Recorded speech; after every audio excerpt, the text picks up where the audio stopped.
Chers amis, je suis heureux de vous retrouver, car vous me manquez. C'est du Conseil départemental de l'Orne, où je préside une session, que je vous adresse ces quelques mots. Permettez-moi tout d'abord de distinguer parmi vous, votre hôte, le président Gérard Larcher, qui est né dans l'Orne et qui, à ce titre, est un de mes concitoyens et amis. Et bien entendu, le premier président, Didier Migaud, lui aussi ami personnel depuis si longtemps et frère en LOLF. Avant d'entrer dans le vif du sujet de notre table ronde, merci de m'autoriser à une considération liminaire. La LOLF n'est pas parfaite. Elle ne l'a jamais été. Nous en avions parfaitement conscience dès son adoption, mais l'éthique de responsabilité à laquelle nous nous sommes vraiment attachés avec Didier Migaud nous imposait d'adopter le texte dans la rédaction à laquelle il était parvenu à la fin du mois de juin 2001. Après les 36 échecs des tentatives précédentes, nous devions conjurer le risque d'un 37e revers. Les deux assemblées parlementaires, de majorités différentes, s'entendaient enfin pour adopter cette avancée historique avec les encouragements de la Cour, le soutien de Bercy, du Premier ministre de gauche, du président de la République de droite, alors que ces derniers allaient s'opposer quelques mois plus tard pour l'élection présidentielle. La conjonction astrale était trop introuvable pour gâcher cette occasion unique.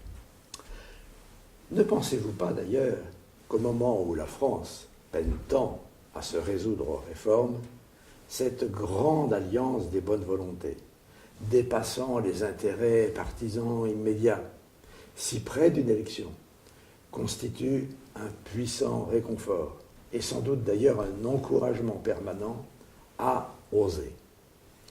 Pour autant, les deux fantassins rapporteurs, Didier Migaud et votre serviteur, en cet été 2001, n'étaient ni naïfs, ni dénués de quelques frustrations. Je me limiterai d'ailleurs aux deux principales.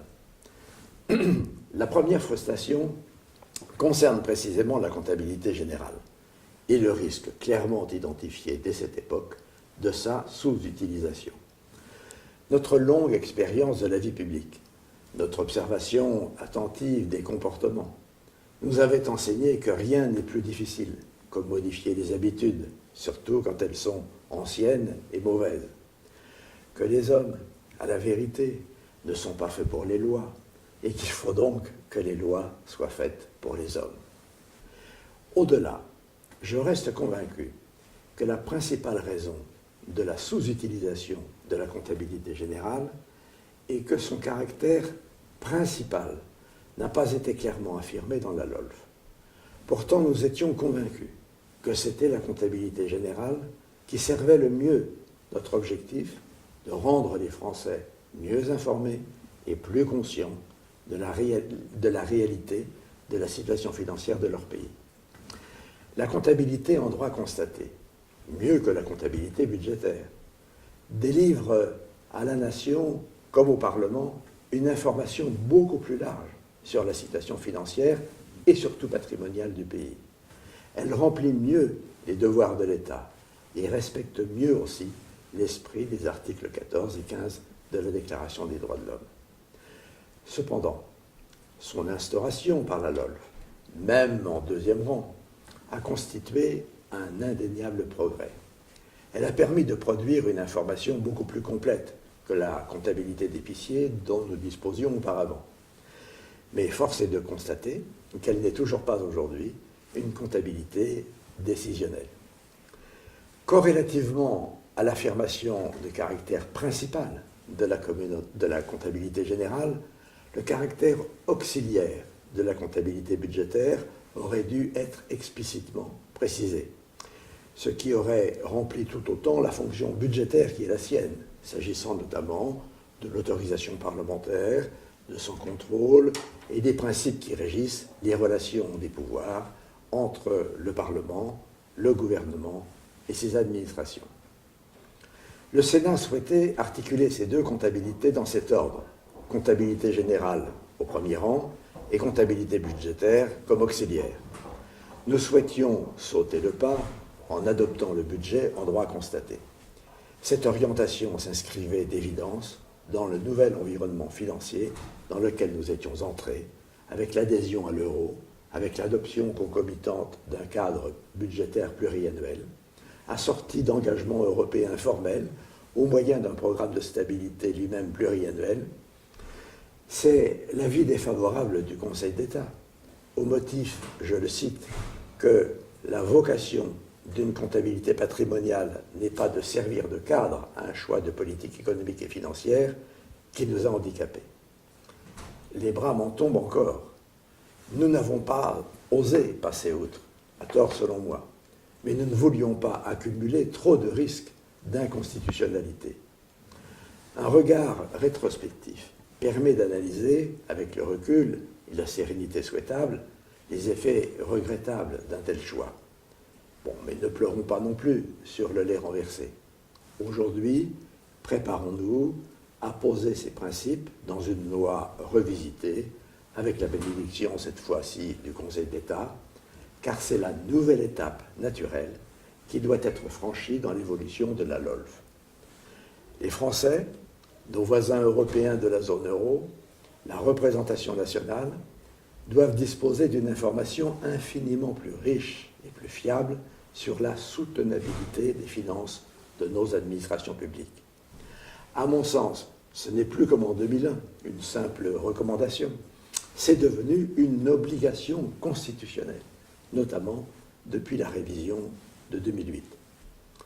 Et c'est au Parlement qu'il revient maintenant d'adopter les dispositions organiques hissant la comptabilité générale au niveau où il avait souhaité l'élever à la naissance de la LOLF, et il ne tient qu'à lui d'en décider. Pourquoi serait-il moins ambitieux qu'en 2001 ? La priorité donnée à la comptabilité d'engagement devrait d'ailleurs, dans un monde idéal où les réformes constitutionnelles n'ayant qu'une portée technique seraient aisément adoptées, ça devrait s'accompagner d'une refonte des débats parlementaires relatifs aux lois financières. L'interminable débat qui accompagne l'examen de la loi de finances initiale est une parodie de démocratie.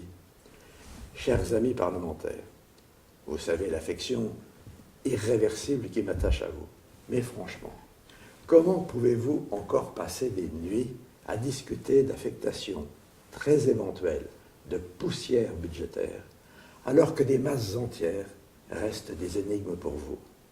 Vous êtes souvent maire, vous êtes souvent chef d'exécutif. Comment pouvez-vous être aussi lucide lors de l'adoption de votre budget primitif et si attentif, en revanche, sur le compte administratif, et faire exactement le contraire quand vous êtes au Parlement pour le budget de la nation? Donner une autorisation ex ante, sans en contrôler le respect ex post, est non seulement un leurre, mais c'est un manquement démocratique grave. C'est une sorte d'offense à l'article 15 de la Déclaration. Le temps aujourd'hui consacré à la LFI et à la loi de finances de sécurité sociale pourrait être reporté intégralement sur la loi de règlement. Et le temps actuel de la loi de règlement suffirait largement aux lois financières initiales. La loi de règlement serait enfin élargie au périmètre toutes à pu, retracerait l'articulation de ces comptes avec le programme de stabilité et leur impact sur le patrimoine de la nation. Ce qui m'amène à la seconde frustration, c'est-à-dire l'absence de consolidation ou d'agrégation pour le puriste des comptes des administrations publiques. La Constitution ne nous autorisait pas, en 2001, pas plus qu'aujourd'hui d'ailleurs, à sortir du périmètre de l'État pour traiter de l'ensemble des administrations publiques. Nous fîmes le maximum pour offrir au Parlement des annexes offrant une vision d'ensemble. Aujourd'hui, à minima, les tableaux de passage entre les trois comptabilités, générale, budgétaire et nationale, devraient être beaucoup plus clairement explicités dans les lois financières afin que tous les acteurs puissent facilement les comprendre et ensuite raisonner selon la logique de leurs fonctions et ainsi mieux remplir leurs obligations. Voilà, dans le temps qui m'est imparti, le sentiment qui m'habite au regard de la comptabilité générale ainsi que les initiatives majeures qui pourraient être prises au cours des 5 années à venir en vue de lui donner la place qui aurait dû être la sienne dès l'origine. Dans la période que nous traversons, tout ce qui pourra redonner sens à notre démocratie sera précieux pour la protéger. Redonner force, vie, irréprochabilité à notre État est urgent pour redonner confiance au peuple qui doute de la politique. C'est la condition pour qu'il accepte lui-même de mieux assumer ses propres obligations, car c'est la clé du redressement du pays.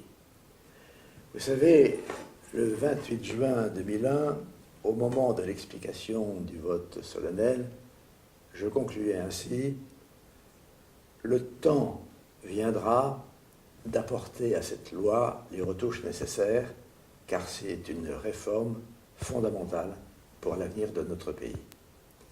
Eh bien, je crois sincèrement que le temps est venu.